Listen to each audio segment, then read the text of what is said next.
Socrates, a name synonymous with the birth of Western philosophy.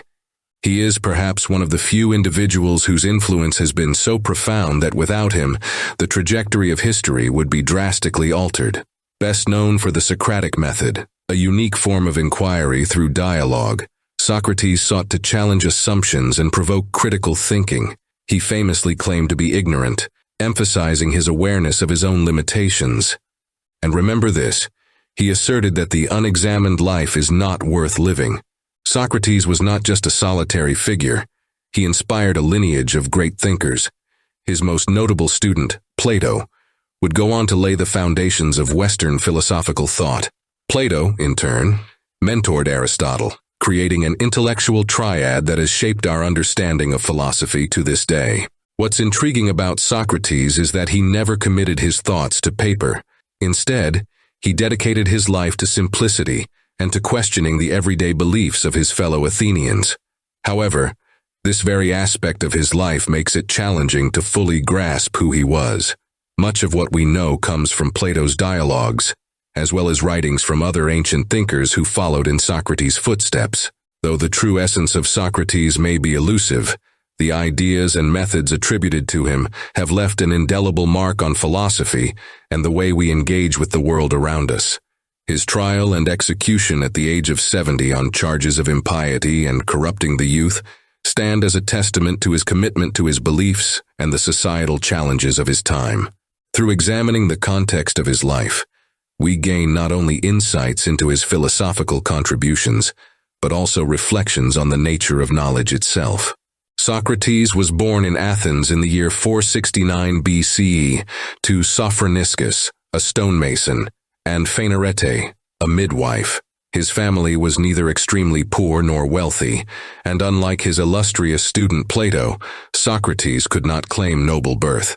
He grew up in the political den of Alapese, and at the age of 18, he began fulfilling the typical civic duties required of Athenian males. These included compulsory military service and participation in the assembly, the governing body responsible for military strategy and legislation. In a culture that celebrated male beauty, Socrates faced the unfortunate reality of being born rather unattractive. Ancient sources often reference his awkward appearance. Plato, for example, mentions it multiple times in works like the Theaetetus and Symposium, alongside accounts from Xenophon and Aristophanes. Socrates was exophthalmic, with bulging eyes that did not align straight but rather focused sideways. He had a distinctive snub nose which led many to liken him to a pig, and his physique was often described as pot-bellied. Socrates paid little attention to his looks, frequently wearing the same cloak and sandals throughout the day and evening. Yet, Plato's Symposium does provide one of the few glimpses of him caring for his appearance. As a young man, Socrates received an education suitable for someone of his background. By the middle of the 5th century BCE, all Athenian males were taught to read and write. However, Sophroniskes took special care to ensure his son received a well-rounded education, which included poetry, music, and athletics. Both Plato and Xenophon describe a Socrates who was well-versed in poetry, musically talented, and quite at home in the gymnasium. In accordance with Athenian tradition, his father also taught him a trade, though Socrates did not work at it daily. Instead, he spent his time in the agora, the bustling marketplace of Athens, engaging in conversation and questioning those who would speak with him. Despite his modest means, he attracted a following of wealthy young aristocrats, one of whom was Plato, who enjoyed witnessing his interrogations of the so-called wisest and most influential men of the city. Socrates was married to Xanthippe, and some accounts suggest he may have had a second wife. Most sources indicate he first married Xanthippe, who bore him his first son, Lamprocles. He is said to have married Myrto, his second wife, without a dowry, and together they had 2 more sons, Sophroniskes and Menexenus. Accounts vary on the parentage of Sophroniskes, with some attributing him to Xanthippe, while others even propose that Socrates married both women simultaneously, due to a shortage of men in Athens at that time. In line with Athenian customs, Socrates openly expressed his physical attraction to young men. However, he consistently prioritized his desire for their moral improvement over his physical inclinations. Socrates served valiantly in the Athenian military. Just before the Peloponnesian War with Sparta began in 431 BCE, he played a crucial role in helping the Athenians secure victory at the Battle of Potidaea in 432 BCE, during which he famously saved the life of Alcibiades, the renowned Athenian general. He fought as one of 7,000 hoplites alongside 20,000 troops at the Battle of Delium in 424 BCE, and again at the Battle of Amphipolis in 422 BCE, both of which resulted in defeats for Athens. Despite his unwavering service to his city, many in Athenian society perceived Socrates as a threat to their democratic ideals. This suspicion played a significant role in his eventual conviction in court. Understanding the historical context surrounding his trial is essential to grasp the complexities of his life and the challenges he faced. Between 431 and 404 BCE, Athens waged one of its bloodiest and most protracted conflicts against its neighbor, Sparta, the Peloponnesian War.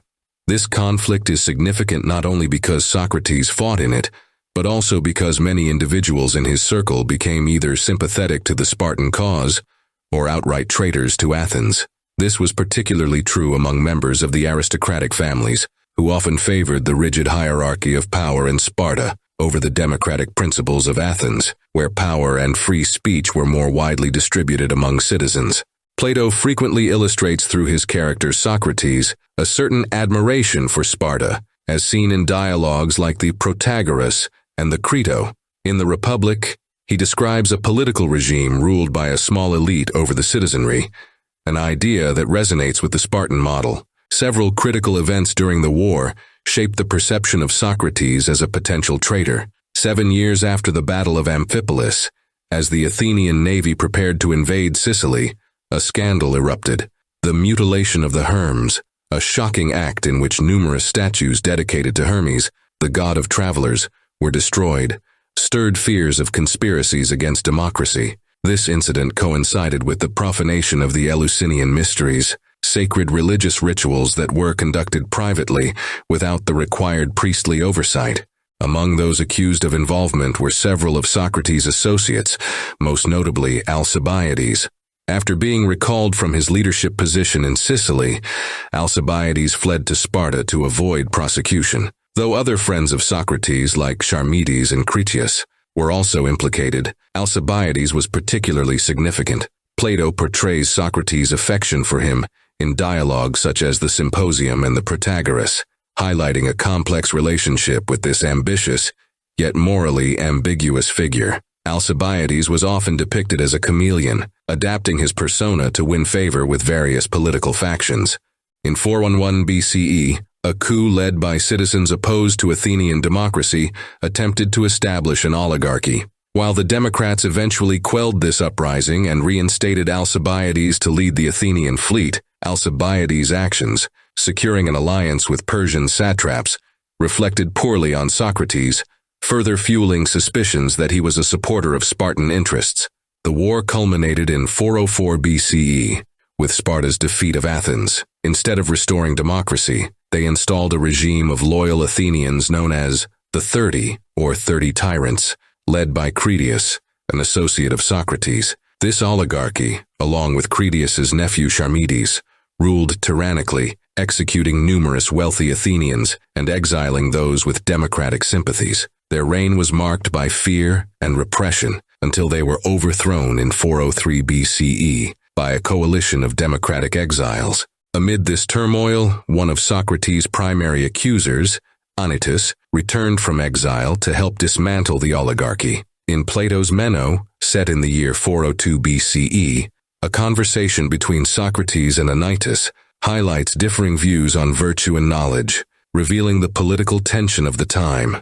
Socrates argued for consulting experts on virtue, countering the idea that moral knowledge was accessible to all citizens, which reflected a broader democratic sentiment. As Athens began to rebuild its democracy after years of conflict, citizens were particularly wary of threats not only from outside forces, but also from within their own ranks. While many found evidence to accuse Socrates, historical context and his military service suggested he was not merely a passive observer, but an active supporter of democracy. He had relationships with both oligarchs and democrats, including the Medic family of Cephalus and his friend Xenophon. the man who famously reported that the oracle at Delphi declared Socrates the wisest of men.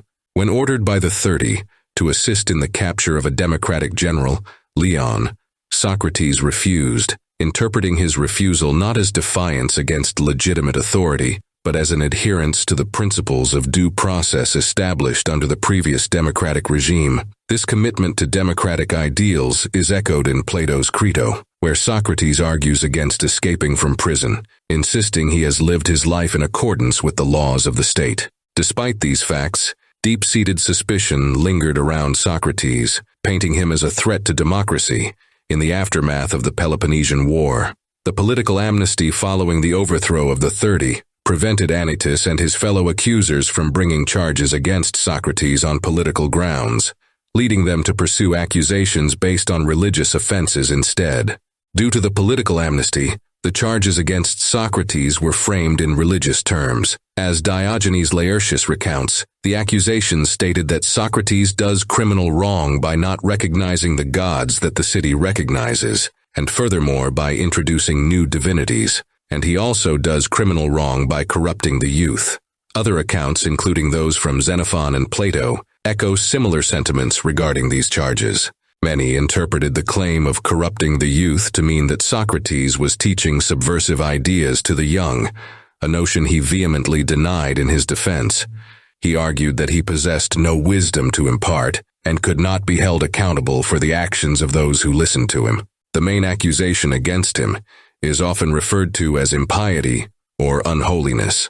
Ancient Greek religion was deeply intertwined with civic life, marked by rituals, ceremonies, and sacrifices sanctioned by the city and its officials. Piety was demonstrated through the observance of ancestral traditions, and the interpretation of the god's will was strictly the domain of appointed priests. In Athens, a religious offense was not merely an affront to the divine, but also to the city itself. Socrates and his contemporaries lived in a polytheistic society where the gods were not omniscient or eternal beings, but rather powerful figures involved in human affairs.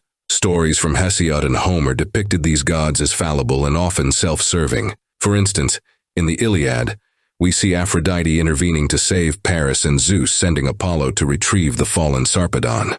In this context, humans were expected to honor the gods through fear, sacrifice, and festivals. In contrast, Socrates' view of the divine was markedly different. He envisioned divinity as benevolent, truthful, and wise, operating according to rational principles. This perspective challenged the traditional motivations behind rituals and sacrifices, as he suggested that if the gods are inherently good, they would benefit humanity regardless of human offerings.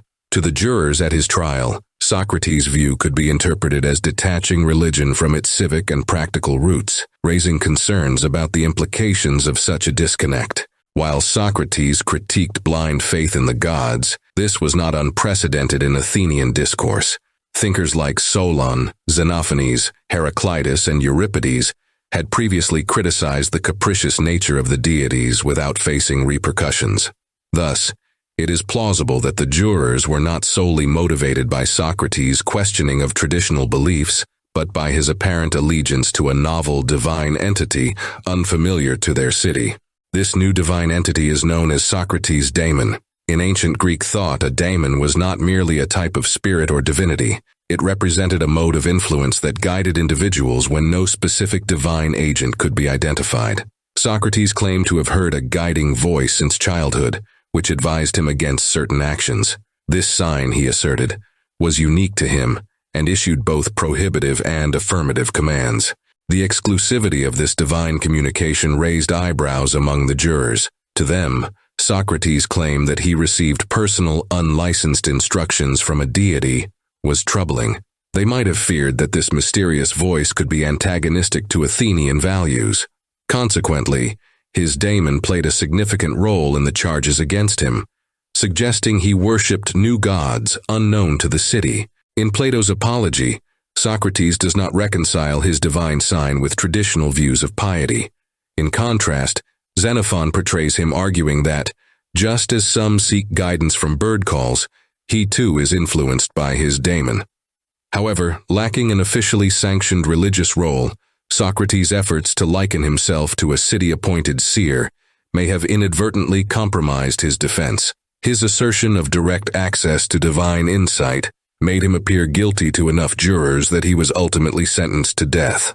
The Socratic problem refers to the challenge historians of philosophy face when attempting to reconstruct the ideas of the historical Socrates, separate from his literary representations.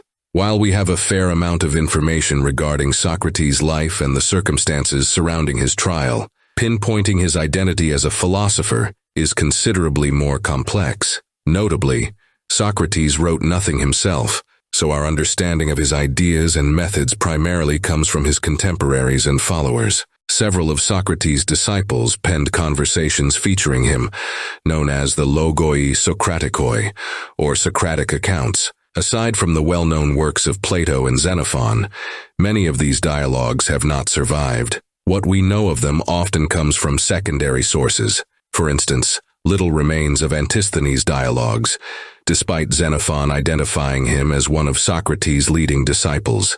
Interestingly, some scholars suggest that Antisthenes may have been the most prominent Socratic thinker in Athens during the first decade after Socrates' death, based on critiques found in the writings of the rhetor Socrates. Diogenes Laertius attributes several views to Antisthenes that align with Socratic thought, such as the ideas that virtue is sufficient for happiness, that the wise man is self-sufficient, and that true friends are virtuous. Another follower, Aeschines of Sphetus, authored 7 dialogues, all of which are now lost. However, scholars can reconstruct the plots of 2, the Alcibiades, where Socrates urges Alcibiades to acknowledge his need for guidance in becoming virtuous, and the Aspasia, where Socrates recommends the wife of Pericles as a mentor for Callias' son. Aeschines' dialogues emphasize Socrates' ability to guide his interlocutors towards self-knowledge and personal improvement. Phaedo of Elis wrote 2 dialogues that illustrate how philosophy can benefit anyone,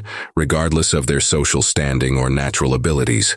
Meanwhile, Euclides of Megara authored 6 dialogues, though we only know their titles. Diogenes Laertius notes that he posited the idea that the good is singular, equating insight and prudence with the good, while asserting that anything opposed to the good does not exist, concepts that resonate with Socratic philosophy. Lastly, Aristippus of Cyrene is not known to have written any Socratic dialogues, but he is credited with a work titled To Socrates. Ultimately, our understanding of Socrates as a philosopher heavily relies on the works of Plato and Xenophon. Scholars also draw insights from the comedic playwright Aristophanes and Plato's most famous student Aristotle, whose writings provide additional context to Socratic thought. The Socratic problem gained prominence in the early 19th century, largely due to the influential work of Friedrich Schleiermacher. Before this time, scholars primarily turned to Xenophon to uncover the thoughts of the historical Socrates. However, Schleiermacher challenged this approach, arguing that Xenophon was not a philosopher, but rather a simple citizen soldier. He contended that Xenophon's depiction of Socrates was so dull and philosophically uninteresting that relying solely on his works would make it difficult to understand the remarkable reputation Socrates held among his contemporaries and the many philosophical schools that followed.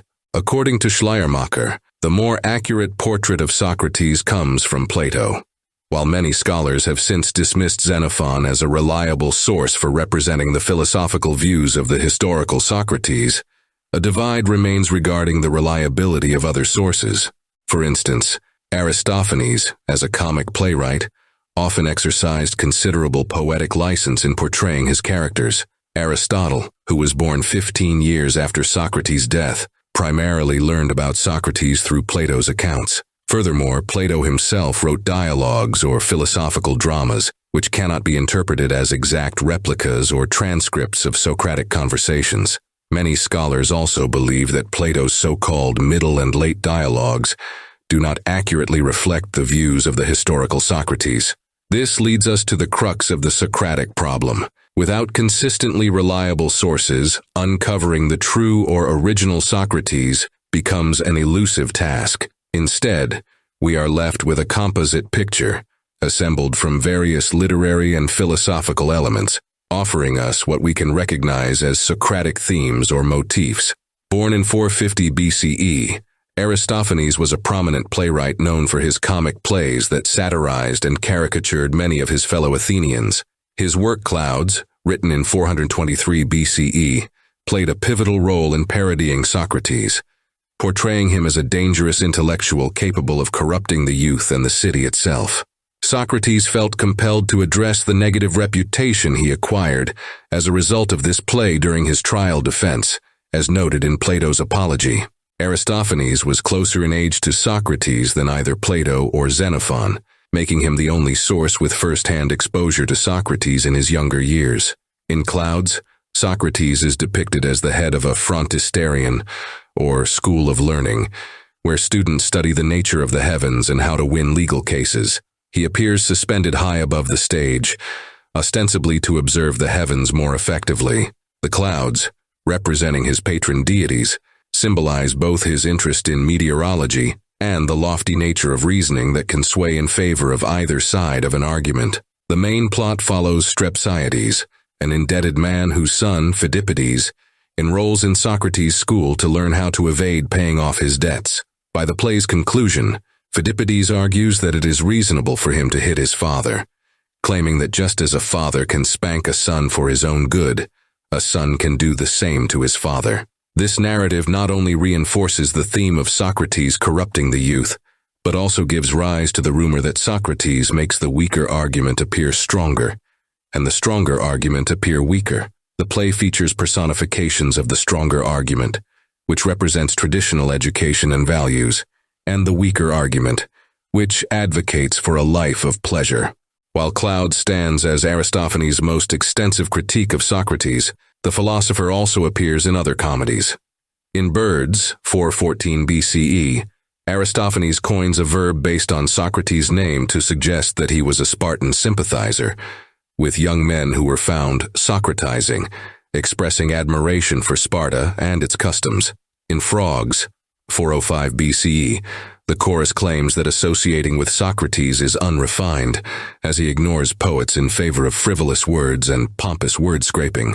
Aristophanes' portrayal of Socrates serves as a variegated caricature of emerging trends and ideas in Athens that he perceived as threats to the city. These themes reflect elements of pre-Socratic philosophy and the teachings of the sophists, encompassing natural science, mathematics, social science, ethics, political philosophy, and the art of rhetoric. Aristophanes expressed concern over the displacement of the divine by scientific explanations of the world, and the erosion of traditional morality, by cultural explanations appealing to nature instead of the gods. Additionally, he was wary of teaching skills in disputation, fearing that a clever speaker could argue both for and against the truth. These issues encapsulate what is often referred to as the New Learning, developing in 5th century BCE Athens, of which Aristophanes' Socrates is an iconic symbol. Born in the same decade as Plato, around 425 BCE, Xenophon lived in the political dem of Archaea. Although he knew Socrates, his contact with him was not as extensive as Plato's. Xenophon was not present in the courtroom during Socrates' trial. Instead, he learned about it later from Hermogenes, a member of Socrates' circle. His depiction of Socrates can primarily be found in 4 key works: Apology, where Socrates defends his life before his jurors; Memorabilia, in which Xenophon explicates the charges against Socrates and attempts to defend him; Symposium, a conversation among Socrates and his friends at a drinking party; and Economicus, a Socratic discourse on estate management. Socrates also appears in Xenophon's Hellenica and Anabasis. Xenophon's reputation as a source on the life and ideas of Socrates has been a topic of debate among scholars. While he was considered a significant source of information about Socrates prior to the 19th century, many scholars in the 20th century questioned Xenophon's ability to accurately depict Socrates as a philosopher. Following Friedrich Schleiermacher, critics argued that Xenophon was either a poor philosopher who misunderstood Socrates or not a philosopher at all, focusing instead on practical matters like economics. However, recent scholarship has sought to challenge this interpretation, suggesting that it reflects a narrow view of philosophy as purely speculative and critical, neglecting the ancient understanding of philosophy as a comprehensive way of life. While Plato will likely remain the principal source on Socrates and his themes, Xenophon's portrayal of Socrates is distinct in several philosophically interesting ways. He emphasizes the values of self-mastery, enkrateia, endurance of physical pain, karteria, and self-sufficiency, autarkeia. For Xenophon, Socrates, self-mastery or moderation forms the foundation of virtue, as expressed in Memorabilia. In contrast to Plato's account, where the oracle tells Chaerephon that no one is wiser than Socrates, Xenophon's apology presents Socrates claiming that the oracle stated, "No man was more free than I, more just and more moderate." Part of Socrates' freedom, according to Xenophon, stems from his freedom from want, achieved through self-mastery. Unlike Plato's Socrates, who is often depicted as poor, Xenophon's Socrates is not rich in material possessions, but rich in contentment because he needs very little. In Economicus, he expresses displeasure toward those who think him poor, asserting that wealth is simply the excess of what one has over what one requires. Socrates, in this view, is wealthy because what he possesses is sufficient for his needs. Additionally, Xenophon attributes to Socrates a proof of the existence of God, arguing that human beings are products of intelligent design, leading to the conclusion that a divine creator or designer exists. He suggests that God creates a systematically ordered universe and governs it much like our minds govern our bodies. While Plato's Timaeus narrates the story of a demiurge creating the world, it is Timaeus, not Socrates, who articulates this narrative. In fact, Socrates speaks only briefly at the beginning of the dialogue, and most scholars do not consider the cosmological arguments therein to be Socratic. Plato was Socrates' most famous disciple, and the majority of what people know about Socrates is derived from Plato's writings. Born in 427 BCE, to one of the wealthiest and politically influential families in Athens, Plato was the son of Ariston and Perictione. His brothers, Glaucon and Adeimantus, frequently appear as Socrates' principal interlocutors in the Republic.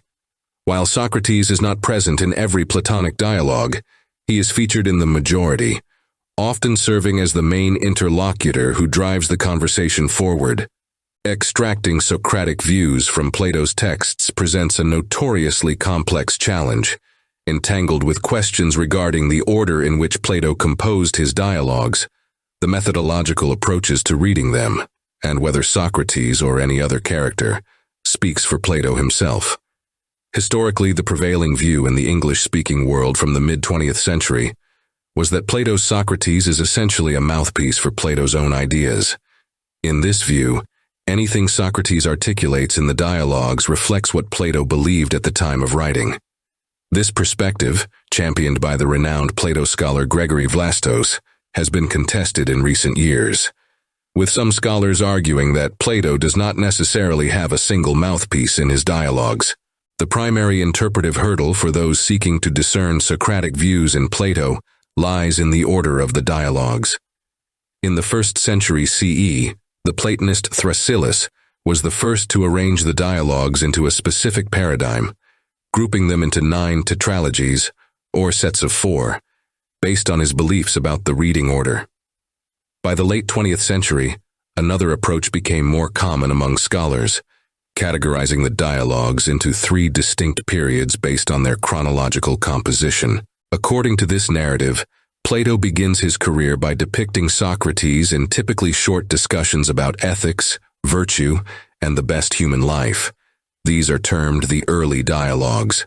Subsequently, he develops his own philosophical views, most famously the doctrine of the forms or ideas, which Socrates defends in what are known as the middle dialogues. These dialogues are thought to present positive doctrines that reflect Plato's philosophical outlook rather than Socratic thought.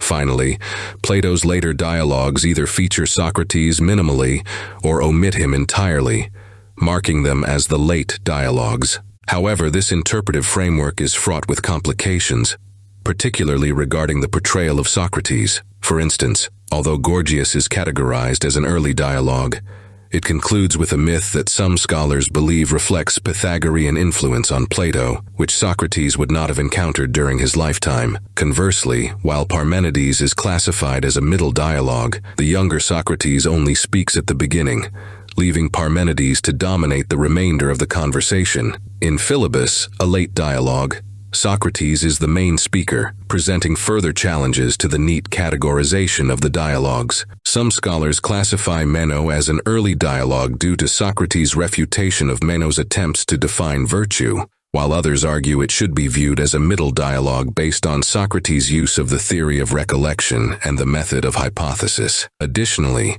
within the Republic, although it is a middle dialogue, some scholars differentiate the first book as Socratic, given Socrates' refutation of Thrasymachus' definition of justice while claiming ignorance about justice itself. The latter sections, which delve into the division of the soul and the metaphysics of the forms, are viewed as Platonic. Consequently, discerning a consistent Socrates within Plato's works is a challenging endeavor. Rather than focusing solely on the chronology of composition, contemporary scholars often seek Socratic views in dialogues, united by topical similarity. These Socratic dialogues prominently feature Socrates as the main speaker, encouraging his interlocutors to elaborate on and critically examine their own views without putting forth substantial claims of his own. These dialogues include Euthyphro, Apology, Crito, Alcibiades Pre, Alcibiades II, Hipparchus, Rival Lovers, Theages, Charmides, Laches, Lysis, Euthydemus, Protagoras, Gorgias, Meno, Greater Hippias, Lesser Hippias, Ion, Menexenus, Xenophon, and Minos. Some of the more prominent positions Socrates defends in these dialogues are discussed in the content section. Aristotle was born in 384 BCE, 15 years after the death of Socrates. At the age of 18, he enrolled at Plato's Academy, where he studied for 20 years. Following his time there, Aristotle traveled extensively throughout Asia and was invited by Philip II of Macedon to tutor his son, Alexander, who would later be known as Alexander the Great. Although Aristotle never had the opportunity to meet Socrates, his writings provide us with insights into Socrates' method and the topics he discussed. Given that Aristotle likely heard about Socrates from Plato and others at the Academy, it is not surprising that much of what he describes aligns with the depiction of Socrates in the Platonic dialogues. Aristotle presents 4 concrete points about Socrates. The first is that Socrates asked questions without providing answers of his own, asserting that he knew nothing. This portrayal is consistent with the image of Socrates found in Plato's Apology. Second, Aristotle claims that Socrates never inquired about the natural world, focusing solely on ethical questions. In this way, Aristotle attributes to the historical Socrates both the method and the topics present in Plato's Socratic dialogues. The third point Aristotle makes is that Socrates was the first to employ epigoge, a term typically translated into English as induction. However, this translation can be misleading, as it may suggest that Socrates preferred inductive reasoning over deductive reasoning. Instead, the term better indicates that Socrates favored arguing through analogy. For example, just as a doctor practices medicine for the benefit of the patient rather than for his own gain, so too should a ruler govern not for personal profit, but for the welfare of his citizens. The fourth and final claim Aristotle makes about Socrates contains 2 parts. First, Socrates was the first to ask the fundamental question, "Τι έστι?" meaning what is it? For instance, if someone suggested that children should grow up to be courageous, Socrates would respond by asking, "What is courage?" In other words, he sought the universal definition or essence that applies to all instances of courage. Second, unlike Plato, Socrates did not separate universals from their particular instantiations. For Plato, the noetic object, or the knowable thing, is the separate universal rather than the particular instance. Socrates, on the other hand, focused simply on the question of, what is it? These insights into Socrates provided by Aristotle offer a valuable perspective on the philosophical legacy of Socrates, highlighting both his methods and the nature of his inquiries. Given the nature of our sources, articulating what Socrates actually thought is no simple task. However, by examining Plato's Apology, we can identify several key ideas typically associated with Socratic thought. In this dialogue, Plato presents Socrates as claiming that Plato was present in the courtroom during his defense. While this does not imply that Plato provides a word-for-word transcription of Socrates' speech, it does offer us the closest account of what Socrates expressed at a pivotal moment in his life. Through Socrates' defense, we glean insights into his philosophical beliefs and methods. He emphasizes the importance of self-examination, asserting that an unexamined life is not worth living. Socrates encourages his interlocutors and listeners to engage in critical reflection on their beliefs and values, seeking to understand the essence of virtue, justice, and the good life. Furthermore, Socrates asserts his ignorance as a form of wisdom, famously stating that he knows nothing. This humble admission reflects his commitment to intellectual humility and the pursuit of knowledge, highlighting the significance of questioning and dialogue in philosophical inquiry. These themes from Apology encapsulate the core of Socratic thought, illustrating his method of inquiry and the ethical values he championed. As we delve deeper into Socratic philosophy, we continue to uncover the rich and complex nature of his ideas. Socrates begins his defense speech by addressing his older accusers, asserting that they have poisoned the minds of the jurors since they were young men. Among these accusers was Aristophanes. In addition to the claim that Socrates has the ability to turn the weaker argument into the stronger, there is a rumor that he idles away his days discussing things in the sky and below the earth. Socrates counters this by stating that he never engages in such topics. Here, he distinguishes himself not only from the sophists, who were accused of inverting the strength of arguments, but also from those we now refer to as the pre-Socratic philosophers. The term pre-Socratic is used to describe thinkers who preceded Socrates, but it also includes some philosophers who were his contemporaries. While it is often suggested that Socrates focused on ethics while the pre-Socratics did not, this characterization can be misleading. Evidence indicates that many pre-Socratic philosophers explored ethical issues as well.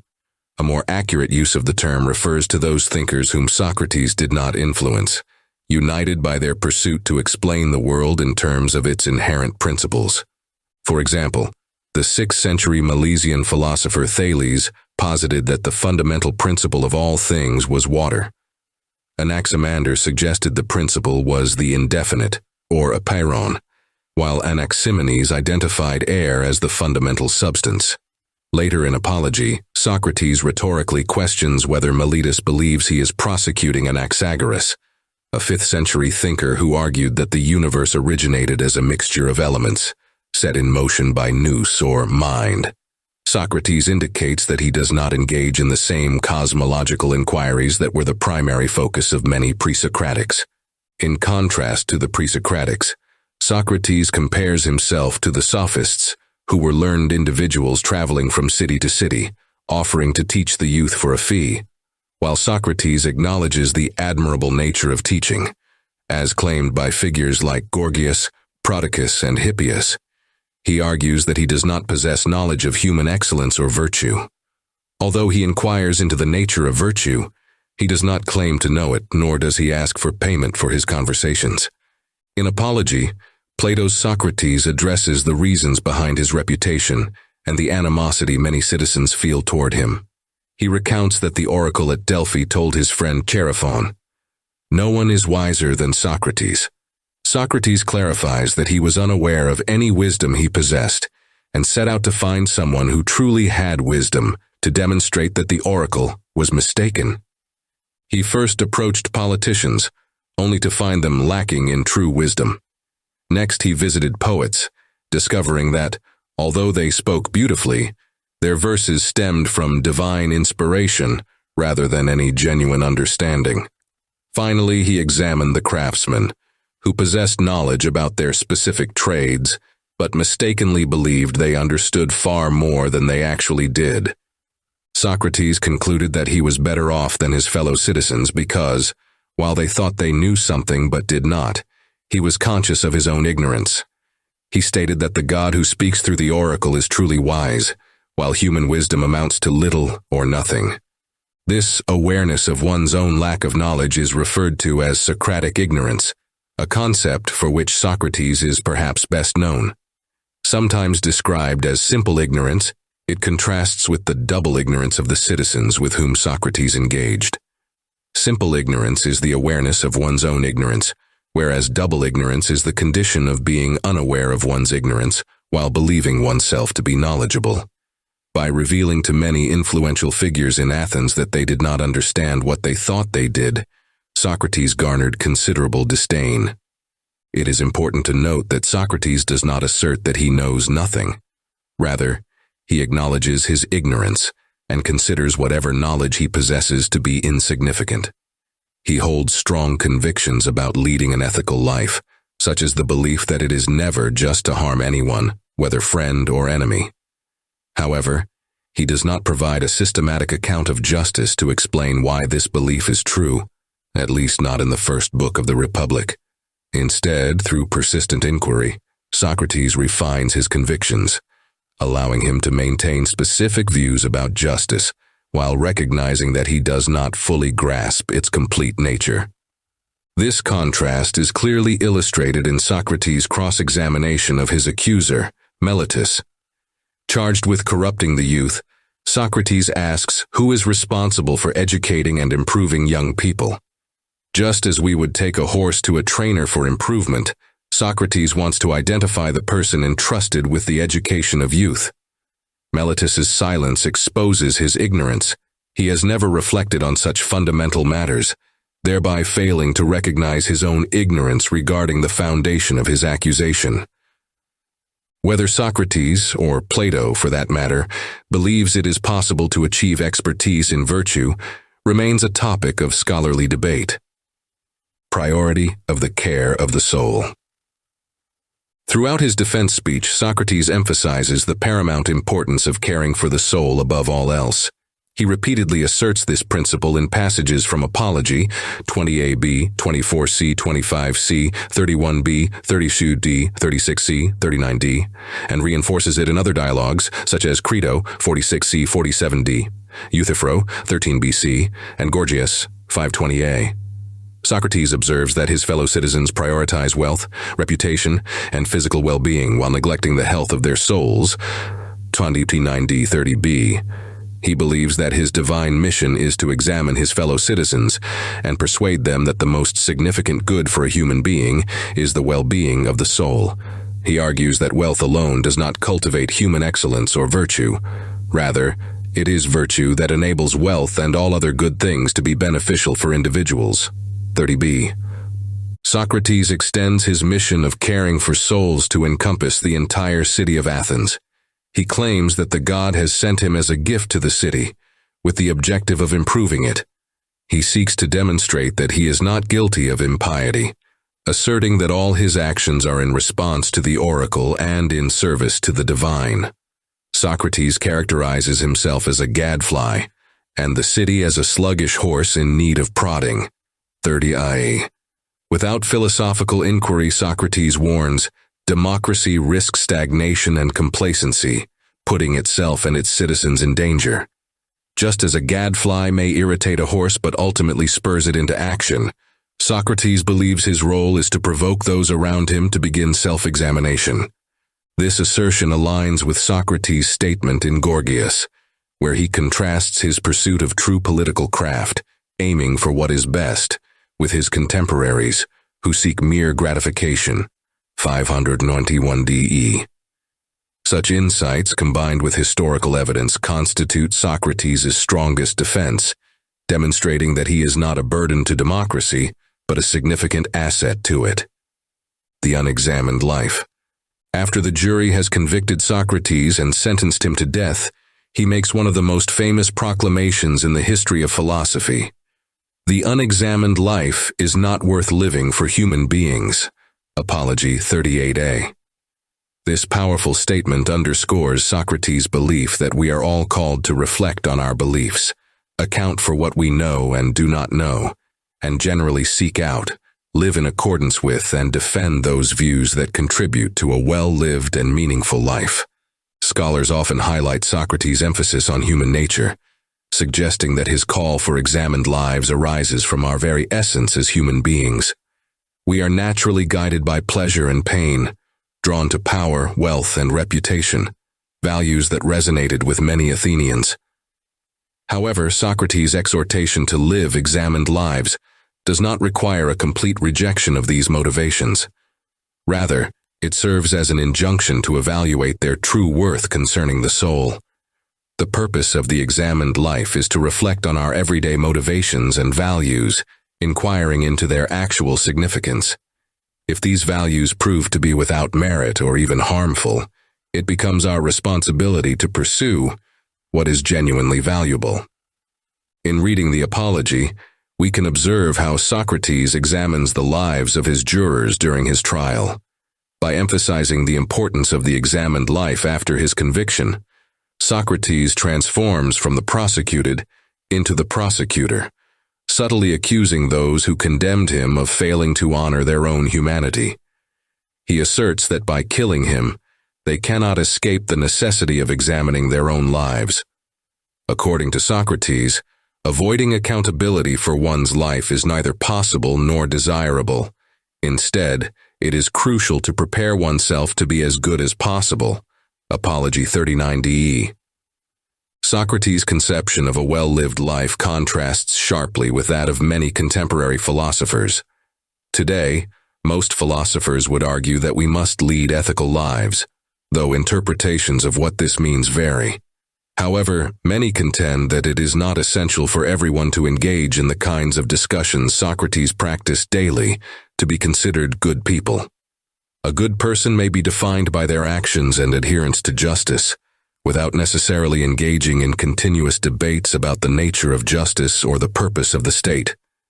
Socrates would likely disagree, emphasizing that regardless of the law's justice or the state's actions, self-examination is always beneficial to our humanity. Other Socratic positions and arguments. In addition to the themes found in Apology, there are several other positions within the Platonic corpus that are typically regarded as Socratic. These positions reflect Socrates' enduring influence on philosophy and his approach to ethical inquiry. Unity of virtue, all virtue is knowledge. In Protagoras 329b, 333b, Socrates presents the view that all virtues, justice, wisdom, courage, piety, and so on, are essentially one. He supports this thesis with several arguments. For instance, while it is often assumed that one might be wise without necessarily being temperate, Socrates challenges this possibility. He argues that wisdom and temperance share the same opposite, folly. If they were truly distinct virtues, each would have a separate opposite. The fact that they share a common opposite implies that one cannot possess wisdom without also possessing temperance, and vice versa. This thesis is often linked to another Socratic view, the idea that virtue itself is a form of knowledge, a position explored in Meno, 8070 or 89a, and Euthydemus, 278d, 282a. Qualities like beauty, strength, and health can indeed benefit human beings, but may also harm them if not accompanied by knowledge or wisdom. For virtue to be genuinely beneficial, Socrates argues, it must be understood as knowledge. The qualities of the soul are neither beneficial nor harmful in themselves, but become so depending on whether they are accompanied by wisdom or by folly.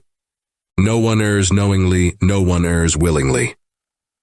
Socrates famously asserts that no one errs or makes mistakes knowingly, Protagoras 352c, 358b.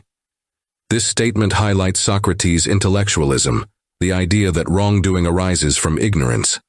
When a person acts wrongly, Socrates argues, their failure to do what is right stems from a lack of knowledge about what is right.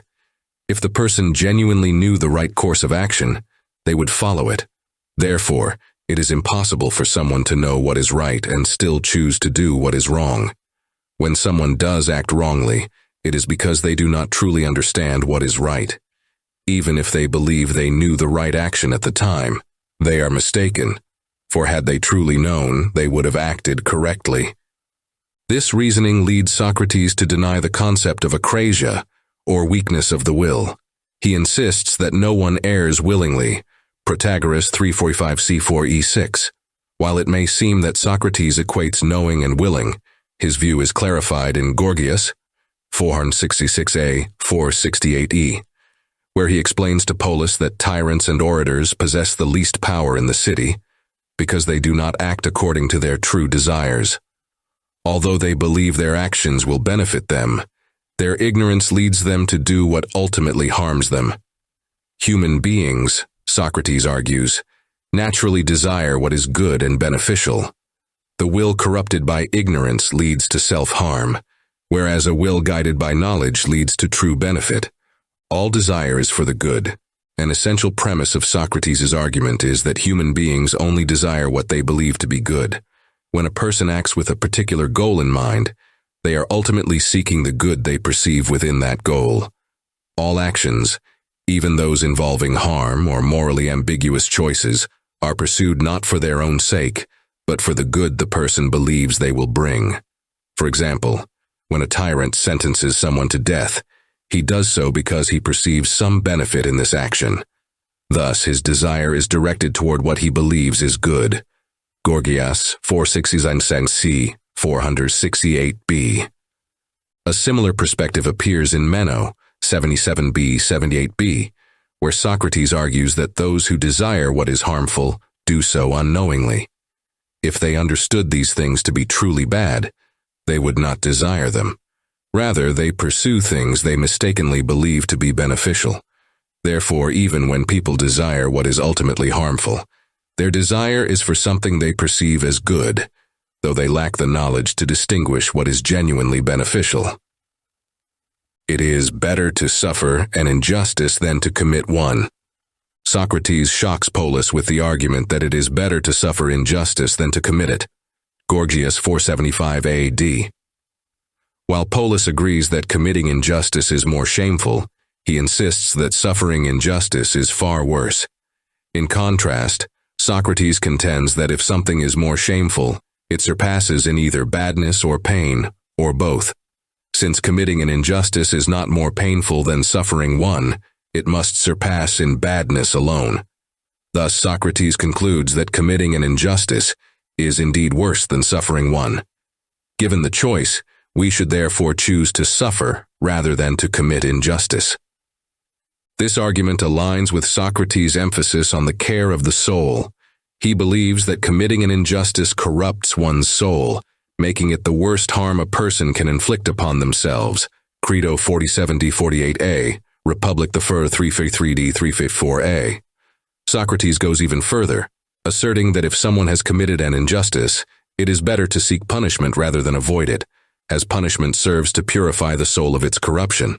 Gorgias 476d 478e. Eudaimonism. In Greek, the term for happiness is eudaimonia, a concept that signifies not merely feeling a certain way, but rather being a certain way. Another way to translate eudaimonia is well-being. Many scholars believe that Socrates upholds two related but distinct principles regarding eudaimonia.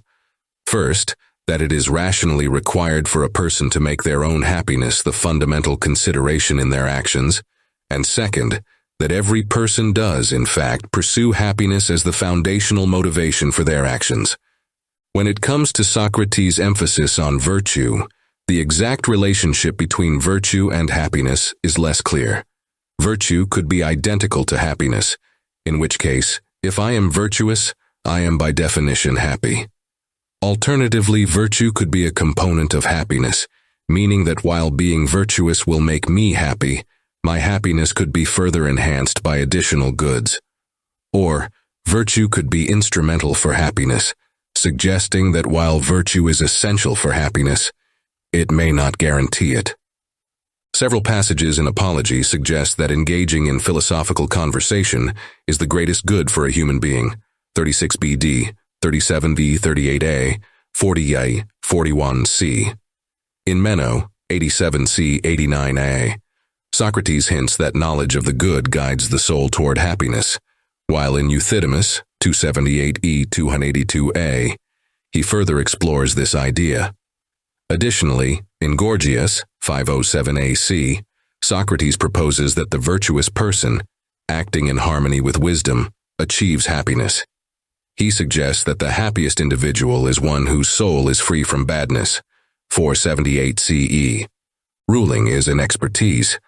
Socrates firmly upholds the view that ruling is a type of craft or art, what he calls techne. Like any craft, ruling requires knowledge.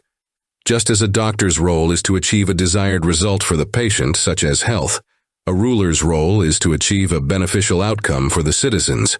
Republic 341 CD, 342 C. Medicine, in this analogy, seeks to serve the best interest of the patient, not the practitioner. Similarly, the ruler's duty is to act not for personal gain, but for the well-being of the political community's citizens. This does not mean that the practitioner, whether a doctor or ruler, might not receive some incidental benefit, such as a salary. However, this benefit is not intrinsic to the craft itself. One could easily imagine a doctor who earns very little, but it would be impossible to imagine a doctor who does not work on behalf of the patient. In the same way, ruling is intrinsically directed toward the good of the ruled, meaning that justice, contrary to the claim by Thrasymachus, is not simply whatever serves the interest of the ruling power. Republic 338c, 339a. Socrates the Ironist. The notion that Socrates is an ironist can imply various things. On one level, it may suggest that Socrates speaks with the intent of conveying the opposite meaning. For example, some readers, including ancient commentators, interpreted Socrates' avowals of ignorance in precisely this way, as statements meant to imply the opposite. His praise of Euthyphro, claiming he will become Euthyphro's pupil to learn from him, has been seen by many as an example of this type of irony. Euthyphro 5ab. On another level, the Greek term ironia also conveys an element of subterfuge, suggesting that irony might involve masking with an intent to deceive. Socrates' irony raises further questions. Is the interlocutor aware of the irony, or are they in the dark? Is it up to the reader to detect the irony? And what is its purpose? Rhetorical, meant to keep Socrates in control of the conversation? Or pedagogical, intended to encourage the interlocutor's learning? It could even serve both functions. Scholars remain divided on the nature of Socratic irony. When Socrates asks Callicles to explain what he means by the stronger and to speak slowly so he might learn, Callicles accuses him of irony. Gorgias 489e. Thrasymachus likewise charges Socrates with irony, claiming that Socrates pretends to lack an account of justice while actually hiding his real thoughts. Republic 337a. In Symposium, Alcibiades accuses Socrates of ironic behavior, claiming that Socrates seems interested in him, but then denies his advances. 216e, 218. The type of irony in each of these cases, however, remains ambiguous. Aristotle defines irony as a form of self-deprecation. Nicomachean Ethics 4.7, 1127, 2326, contrasting it with boastfulness. He suggests that ironic individuals tend to downplay their accomplishments, avoiding pomposity and thus presenting themselves as more appealing. Such people, he says, are quick to disclaim anything that might bring them fame or reputation. From this perspective, Socrates might be seen as inclined to understatement. For some thinkers, Socratic irony goes beyond his words. The 19th century philosopher Søren Kierkegaard viewed Socrates' very character as embodying irony. The 20th century philosopher Leo Strauss described irony as a noble form of self-concealment, suggesting that Socrates' irony involved refraining from displaying his superiority in front of others, so that his true message would be accessible only to a select few. On this reading, Socratic irony is an intentional effort to conceal his deeper message. Method: how did Socrates do philosophy? Alongside the themes for which he is known, Socrates' method is equally famous. He approached philosophy through a process of question and answer, often using a technique called the elenchus. This method involved challenging his interlocutors to examine their own beliefs and to recognize contradictions in their thinking. Through this process, Socrates led them to greater self-awareness and, ideally, closer to the truth. Plato's Socrates also describes himself as a midwife, claiming that he has no ideas of his own, but instead helps others give birth to their ideas. This metaphor captures his role as a facilitator rather than a teacher. Socrates' approach is also described as dialectical, defined either as a way of asking questions, as a practice involving the collection and division of ideas, or as a process of moving from hypotheses to first principles. Through dialectic, Socrates sought to uncover the underlying truths of his interlocutors' beliefs, encouraging them to think deeply and to refine their understanding. The elenchus Socrates the Refuter. A typical Socratic elenchus involves a cross-examination of a particular position, proposition, or definition, where Socrates rigorously tests his interlocutors' claims to reveal contradictions or weaknesses in their reasoning. Through this process, Socrates often refutes the initial claim, leading his interlocutor to reconsider their beliefs. However, considerable debate exists among scholars regarding what exactly is being refuted in these exchanges, and whether the elenchus can truly establish any definitive conclusions. This raises fundamental questions about both the subject and the purpose of the elenchus itself. Topic. Socrates typically begins his elenchus with the question, "What is it?" For instance, he asks Euthyphro, "What is piety?" Euthyphro offers a series of definitions. First, he says piety is proceeding against anyone who acts unjustly, 5d 6cl. Then claims it is what the gods love, 6e 7a, later refining this to what is loved by all the gods, 9e. He further suggests that the godly and the pious are part of justice that involves care for the gods, 12e, and finally that piety is the knowledge of sacrifice and prayer, 13d 14a. Some scholars argue that Socrates is simply searching for a definition here, while others believe he seeks a comprehensive understanding of the nature of piety. Regardless, Socrates proceeds to test and ultimately refute each answer given in response to his "what is it?" question, prompting his interlocutor to delve deeper into the inquiry.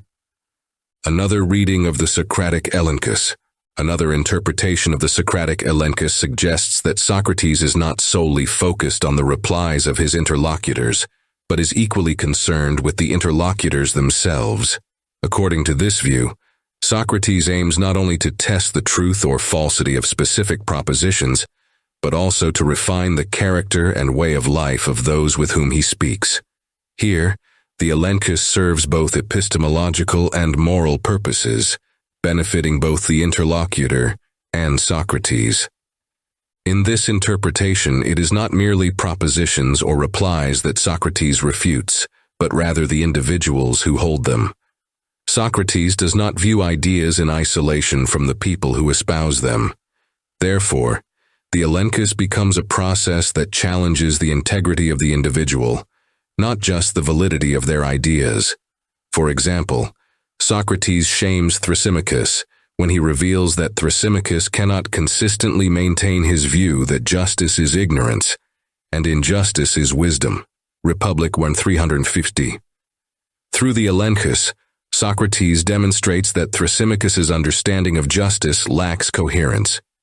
This interpretation aligns with a perspective presented in Plato's later dialogue, Sophist, where the visitor from Elea, not Socrates, observes that the soul will not benefit from knowledge offered to it until it is first shamed through refutation.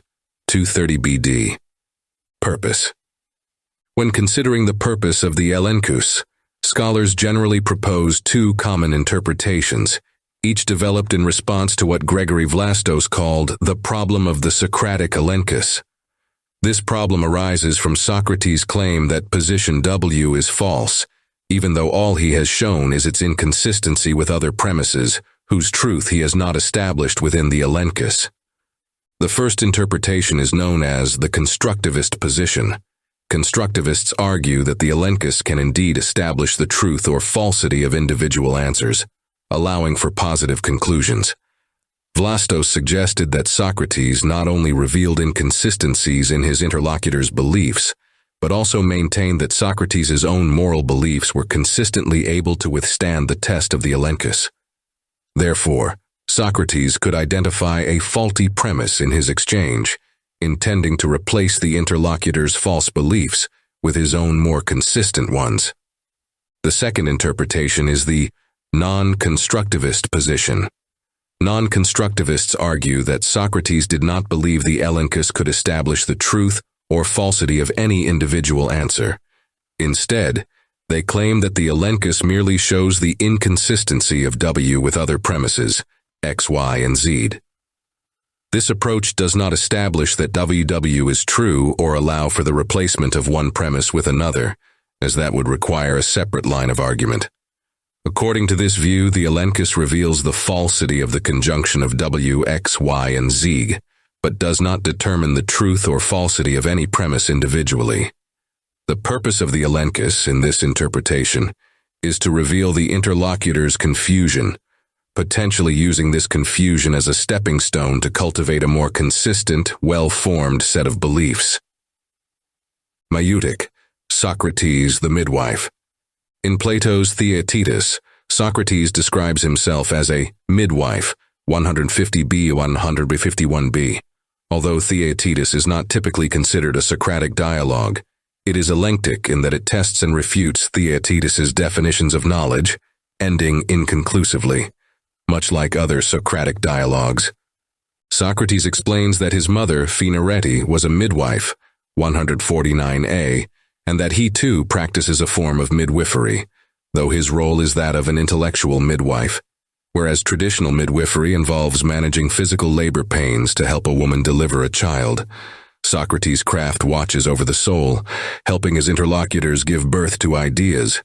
Once an idea is brought forth, Socrates applies the elenchus to test whether the idea is a mere phantom or a fertile truth. Socrates emphasizes that both he and actual midwives are barren and cannot produce offspring of their own.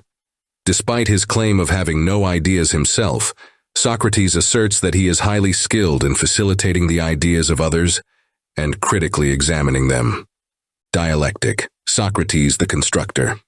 While the method of dialectic is often considered more Platonic than Socratic, it is easy to see why it is also associated with Socrates. The Greek term dialegisthai simply means to converse or to discuss. When Socrates contrasts this style of discussion with rhetorical exposition in Gorgias, he shows a preference for brief questions and answers over extended speeches. 447 BC, 448 D, 449 C. In the Platonic corpus, two additional definitions of dialectic appear.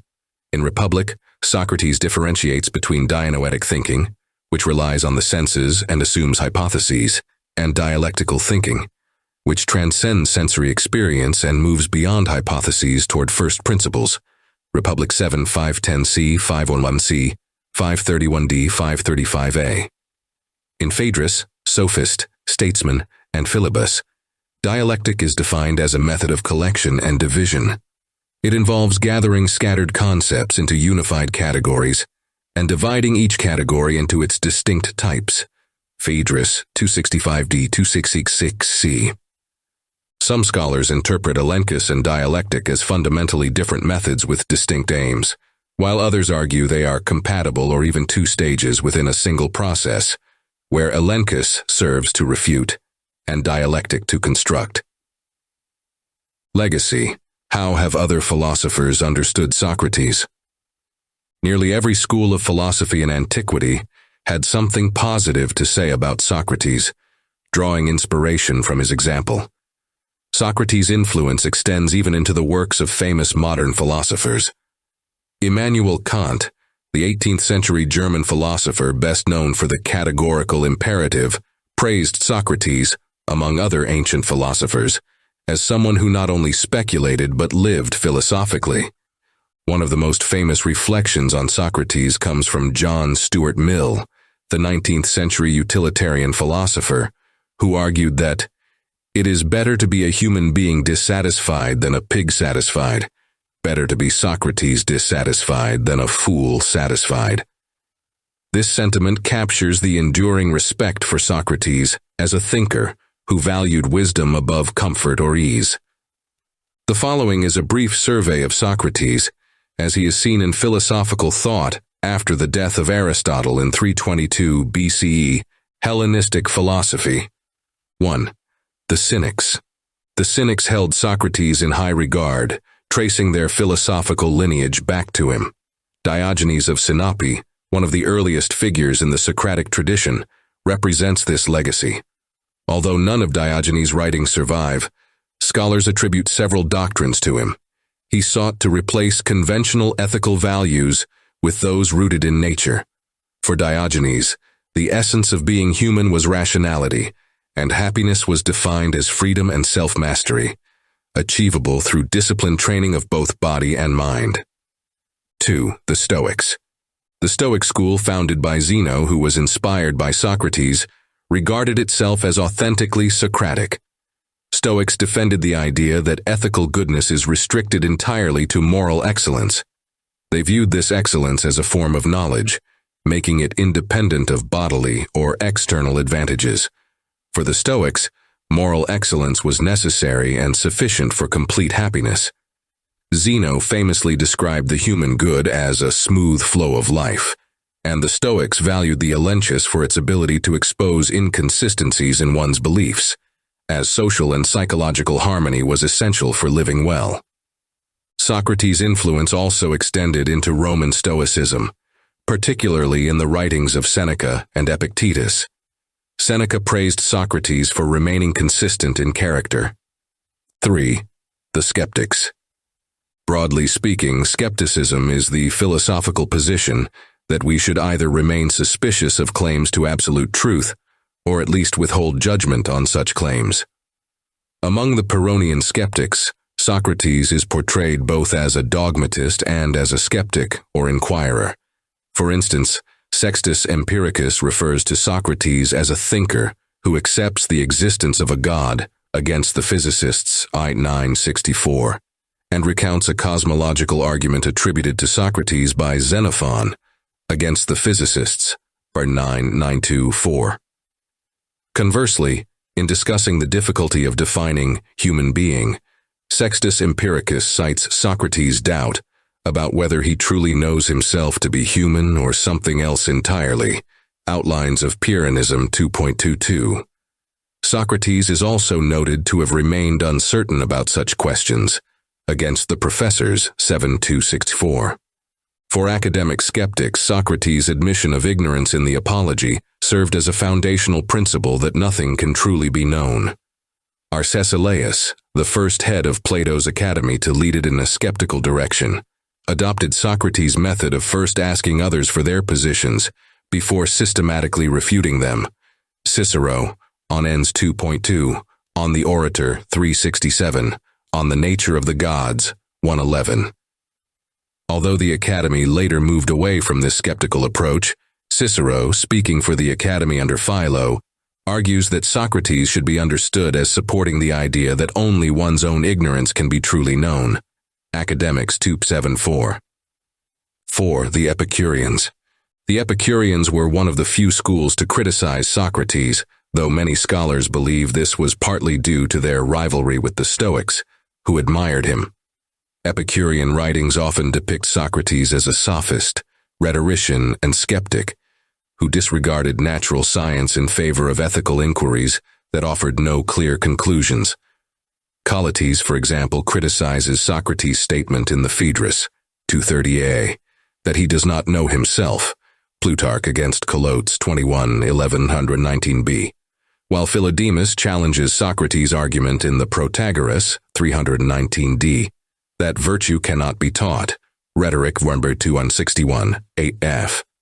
The Epicureans also wrote critiques of several Platonic dialogues featuring Socrates, including the Lysis, Euthydemus, and Gorgias. In the Gorgias, Socrates expresses doubt that pleasure is inherently valuable, arguing instead that pleasure is not equivalent to the good. 495b, 499b. In contrast, the Epicureans defined pleasure as freedom from disturbance, ataraxia, and regarded it as the sole good for human beings. Although this aligns with Socrates' criticism of unbridled hedonism, the Epicureans' belief in the inherent value of pleasure likely did not endear Socrates to them. Another reason for the Epicurean resistance to Socrates was his perceived irony. Cicero notes that Epicurus objected to Socrates' self-professed ignorance, coupled with his apparent praise of others like Protagoras, Hippias, Prodicus, and Gorgias. Rhetoric, Volume 2, Brutus 292. For the Epicureans, this irony was pedagogically ineffective. If Socrates had something valuable to say, they believed he should have expressed it directly. 5. The Peripatetics. Followers of Aristotle, known as the Peripatetics, either offered little praise of Socrates or were openly critical. Among other things, they accused Socrates of being a bigamist, a charge so widely circulated that the Stoic philosopher Panaetius wrote a refutation of it. Plutarch, Aristides 335 CD. The peripatetic criticism of Socrates, somewhat similar to that of the Epicureans, focused on his exclusive emphasis on ethics. They argued that this narrow focus made Socrates an inadequate model for the philosophical life, which, in their view, should encompass a broader range of inquiries beyond ethics alone. Modern philosophy, Hegel. In Socrates, Hegel identified what he called a great historic turning point. Philosophy of History, 448. According to Hegel, Socrates marks the collision of two opposing forces, the individual consciousness and the universal law of the state. Before Socrates, morality was present in the lives of the ancients, but not in a Socratic way. For them, the good existed as a universal, without being grounded in the convictions of individual consciousness. 407. This morality operated as an immediate absolute, guiding citizens' lives without requiring personal reflection or individual deliberation. The law of the state held authority as the law of the gods, carrying universal recognition and validity. 408. Hegel saw Socrates as the turning point where the relationship between the individual and morality fundamentally shifted. Now, what was previously accepted as immediate truth had to justify itself before individual consciousness. Hegel credits Socrates with introducing the practice of questioning not only personal actions, but also those prescribed by the state. Socratic questioning compelled the law to establish itself within individual consciousness, rather than existing merely as an external force. 408, 410. Hegel interprets Socratic reflection as a skeptical process that pulls the individual away from unthinking obedience and toward a reflective inquiry into the ethical standards of one's community. For Hegel, this Socratic skepticism disrupts the certainty of ordinary knowledge, which now demands the reflective assurance that only consciousness can provide. 370. Although Hegel attributes a similar skeptical stance to the Sophists, he believes Socrates elevated human subjectivity to a higher level. With Socrates, the world ascends to the realm of conscious thought and becomes an object for thought. Questions about the nature of reality evolve into inquiries about truth itself, and the relationship between self-conscious thought and real essence emerges as the central issue in philosophy. 450, 451. Modern philosophy, Kierkegaard. Kierkegaard's most well-known views on Socrates come from his dissertation, The Concept of Irony, with continual reference to Socrates. In it, Kierkegaard challenges the traditional view of Socrates as an ethical figure in the history of philosophy. Instead, he argues that Socrates was an ironist through and through. Socrates did not merely speak ironically, he embodied irony itself. Kierkegaard even suggests that Aristophanes, typically dismissed as exaggerating Socrates, came surprisingly close to the truth in his portrayal. Unlike Hegel, who saw Socrates as ushering in an era of philosophical reflection, Kierkegaard contends that Socratic irony revealed a limit, a need for religious faith that philosophy alone could not satisfy. For Kierkegaard, Socratic irony was not a tool for developing self-consciousness, but was Socrates' primary stance, without any deeper purpose beyond it. In later years, Kierkegaard reconsidered Socrates' significance as an ethical and even religious figure. In his final essay, My Task, he declares that his mission is essentially Socratic. Kierkegaard saw himself as a kind of Christian Socrates, aiming to revive a Christianity that had become the cultural norm, yet, in his eyes, lacked authenticity.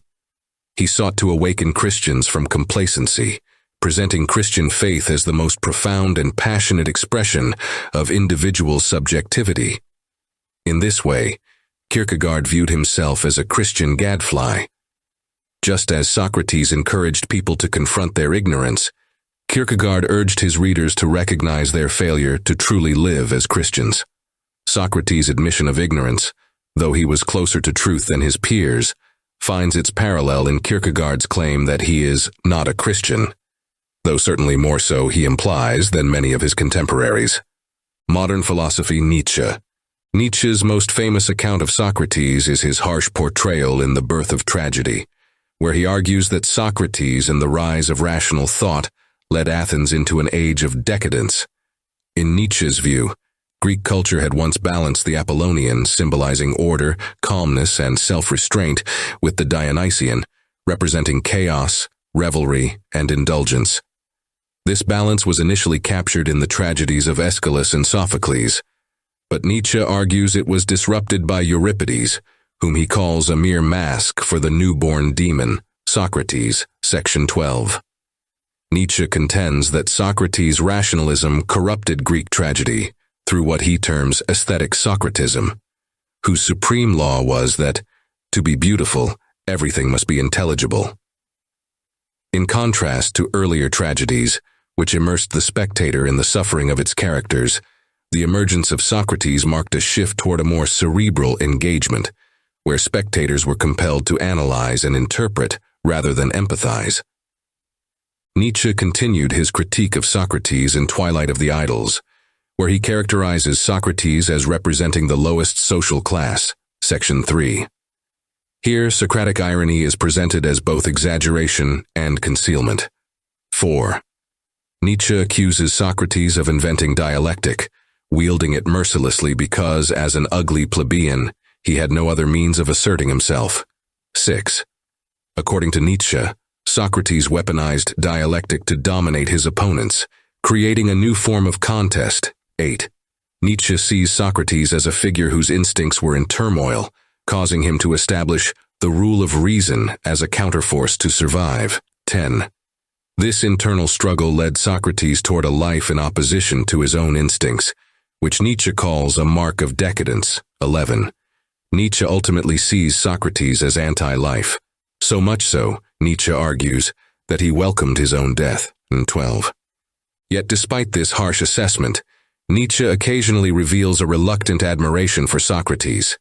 He calls Socrates one of the very greatest instinctive forces, The Birth of Tragedy, section 13, and in Human, All Too Human, refers to him as a free spirit, I. 433. Nietzsche even praises him as the first philosopher of life in his lecture on the pre-Platonics, and describes him as a virtuoso of life in his 1875 notebooks. Moreover, in Thus Spoke Zarathustra, Nietzsche reflects on a death in which one's virtue still shines, a sentiment some commentators interpret as an indirect tribute to the way Socrates faced his own death. Modern philosophy. Heidegger. Heidegger saw a kinship with Socrates in their shared belief that the truth of philosophy lies in a particular way of seeing and is therefore bound to a specific kind of method. Heidegger attributes to Socrates the idea that the truth of a subject matter reveals itself not through definitions or conclusions, but through the process of inquiry itself. He characterizes the Socratic method as a kind of productive negation. By refuting what stands before it, often an interlocutor's definition, Socrates reveals something positive within the questioning itself.